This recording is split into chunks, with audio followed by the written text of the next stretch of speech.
दुनिया में अपनी ताकत का जोर दिखाने वाले चीन में अनाज की बड़ी भयंकर कमी हो गई है। अपने लोगों का पेट भरने के लिए चीन ने भारत से 9 करोड़ किलोग्राम चावल आयात किया है, यानी खरीदा है। और ऐसा 30 सालों में पहली बार हुआ है जब चीन ने इतनी बड़ी संख्या में भारत से चावल खरीदा। यानी चीन सीमा पर हमसे लड़ता है, पर अपने नागरिकों की भूख मिटाने के लिए अब वो भारत से ही अनाज खरीद रहा है। चीन को अनाज के मोर्चे पर झुकाने की ताकत हमें हमारे देश के किसानों से ही मिली है, उन्हीं लोगों से मिली है जो इस समय सर्द रातों में सड़कों पर धरने पर बैठे हुए हैं इतनी ठंड में। हमारे किसान सीमा पर तो नहीं लड़ते, लेकिन दुश्मन के सामने हमारे देश को मजबूत जरूर बनाते हैं। और इसीलिए हमारे देश में नारा भी दिया गया है, जय जवान जय किसान का। जवान सीमा पर लड़ते हैं और किसान देश में लड़ते हैं। भारत दुनिया में सबसे ज्यादा चावल का निर्यात करता है और चीन दुनिया का सबसे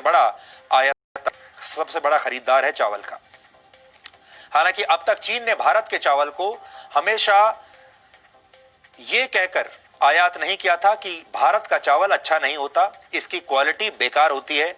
चीन हमेशा भारत के चावल को यह कहकर नकारता रहा है कि भारत के चावल की क्वालिटी अच्छी नहीं है, हम नहीं खरीदेंगे। अब उसी चावल को खरीद रहा है। अब भारतीय व्यापारियों ने चीन को 9 करोड़ किलोग्राम चावल निर्यात करने का समझौता किया है, जिसकी कीमत लगभग 221 करोड़ रुपए है। चीन की आबादी लगभग 143 करोड़ है, भारत से थोड़ी सी ही ज्यादा है, लेकिन उसके किसान पर्याप्त अनाज पैदा नहीं कर पाते। इसलिए चीन हर साल करीब 400 करोड़ किलोग्राम चावल का आयात करता है।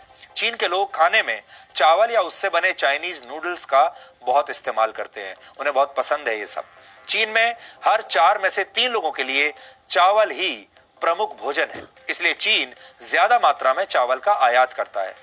भारत के किसान कम लागत में ज्यादा चावल पैदा करते हैं, जिससे हम दुनिया में सस्ता चावल बेच पाते हैं। और इस समय चीन की जरूरत है सस्ता चावल। चावल आयात करने के लिए चीन अब तक थाईलैंड, वियतनाम, म्यांमार और पाकिस्तान जैसे देशों पर निर्भर था। कोरोना संक्रमण के बाद अनाज संकट के डर से दुनिया के कई देशों ने इसके निर्यात पर रोक लगा दी है और इस फैसले से सबसे ज्यादा समस्या चीन को हो रही है, क्योंकि उसे चावल नहीं मिल रहा। सिर्फ भारत ही नहीं, पिछले 1 वर्ष में अमेरिका से चीन ने 40,000 करोड़ रुपए से ज्यादा का चावल आयात किया है, अनाज आयात किया है। इस समय चीन और अमेरिका के बीच संबंध ठीक नहीं है, यानी आप समझ सकते हैं कि चीन के लिए मुश्किलें कितनी बढ़ गई हैं। एक तरफ चीन दुनिया भर से चावल का आयात कर रहा है, लेकिन चीन के सरकारी अखबार ग्लोबल टाइम्स ने इस वर्ष चावल की शानदार फसल होने का दावा किया है।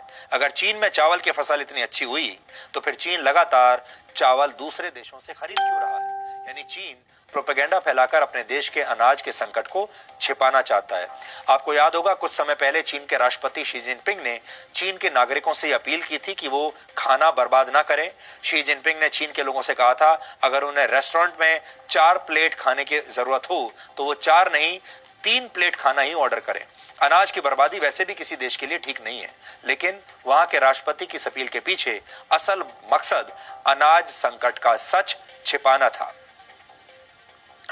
चीन की सरकार को डर है कि अगर अनाज संकट के बारे में वहां की जनता को पता चल गया तो चीन में दंगे भड़क सकते हैं और शी जिनपिंग की सत्ता को खतरा हो सकता है।